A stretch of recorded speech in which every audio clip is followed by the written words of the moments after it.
नारायण हरि हरि ओम।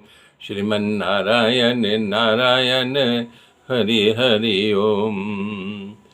भगवान कपिल अपनी माता को समझा करके कह रहे हैं कि माँ, मेरा निर्गुण भक्त हमारे सालोक के सात सृष्टि सामीप्य सारूप्य और सायुज्य, इसमें किसी प्रकार की मुक्ति नहीं मांगता है।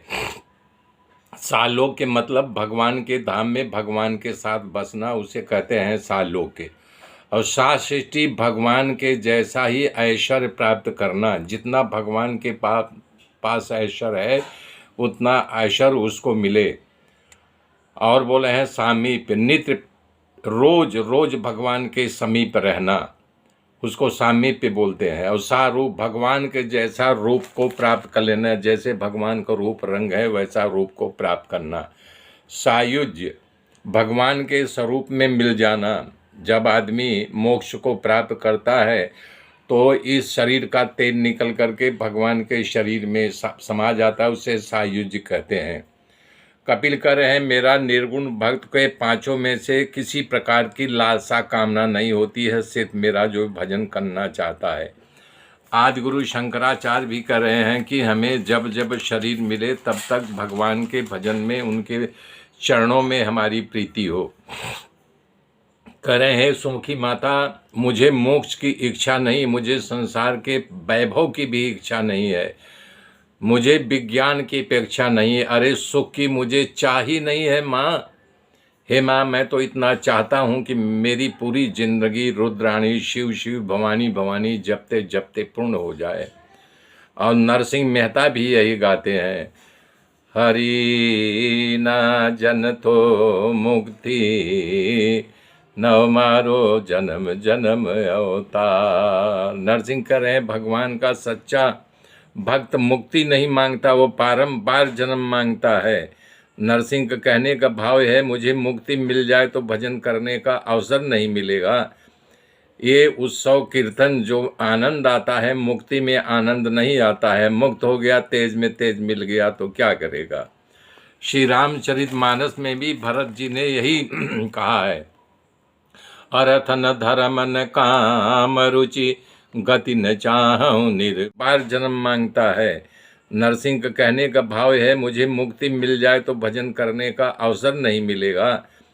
ये उत्सव कीर्तन जो आनंद आता है, मुक्ति में आनंद नहीं आता है। मुक्त हो गया, तेज में तेज मिल गया तो क्या करेगा।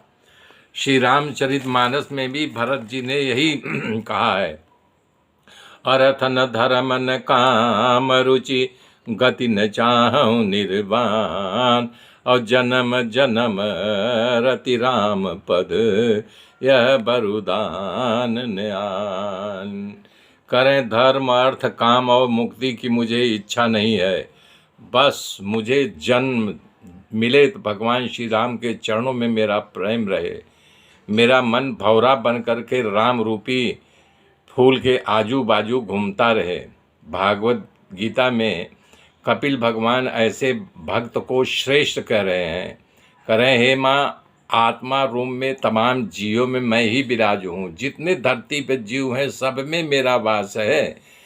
परमेश्वर रूप में तमाम जीव मैं ही विराजमान हूँ। संसार के जीव मोहवश हो करके हमारी उपेक्षा करके मेरा अनादर करते हैं, मुझे केवल फोटो और मूर्ति में ही देखते हैं, सतत प्रतिमा में ही पूजा किया करते हैं। ऐसे मूर्ख लोग राख में हवन करने के बराबर काम करते हैं।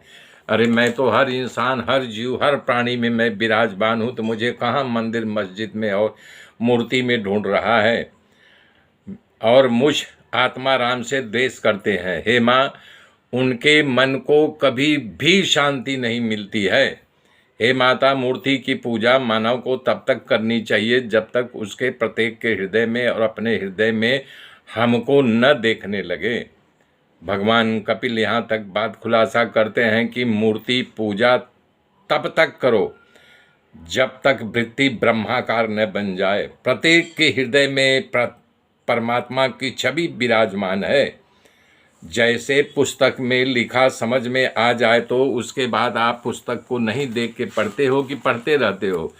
पुस्तक में आ जाए तो आत्मसात हो जाता है। जो पुस्तक में लिखा है वो आपके जिह्वा पे आ जाती है। आत्मसात मतलब हूबहू आपके अंदर समा जाना। मेरे मित्रों, मेरे साथ बने रहिए। मैं आशा करता हूँ हमारी वाणी जन जन तक पहुँचाए। हमारे चैनल को सब्सक्राइब करें, लाइक करें और लोगों तक पहुँचाने की कृपा करें। जय श्री राम, जय श्री राम।